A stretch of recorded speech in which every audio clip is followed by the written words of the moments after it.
రాష్ట్రంలో కనీస వేతనాల సవరణ పెరిగిన ధరలకు అనుగుణంగా శాస్త్రీయంగా జరగలేదని సిపిఎం నేతలు పేర్కొన్నారు. కనీస వేతనం 26,000 చేయాలని, జోనల్ విధానం రద్దు చేయాలని సీఎం రేవంత్ రెడ్డిని సిపిఎం రాష్ట్ర కార్యదర్శి జాన్ వెస్లీ కోరారు.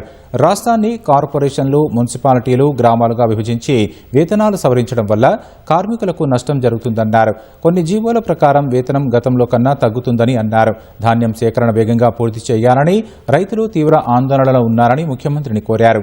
ప్రభుత్వ శాఖల్లో ఉద్యోగ ఖాళీలను వెంటనే భర్తీ చేయాలని సీఎంను కోరామని జాన్ వెస్లీ వెల్లడించారు.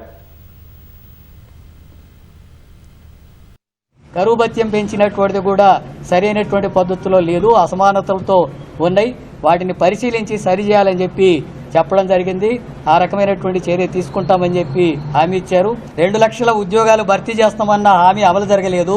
రేపు రాష్ట్ర అవతరణ దినోత్సవం నాటికన్నా కూడా నోటిఫికేషన్స్ ఇచ్చి ఉద్యోగాలు భర్తీ చేసేందుకు చర్యలు తీసుకోవాలని చెప్పి కోరాం. ఆ రకంగా పరిశీలించి వాటిని అమలు చేసేటట్టుగా ఉద్యోగాలని భర్తీ చేయడానికి కావాల్సిన చర్యలు తీసుకుంటున్నామని చెప్పి చెప్పడం జరిగింది.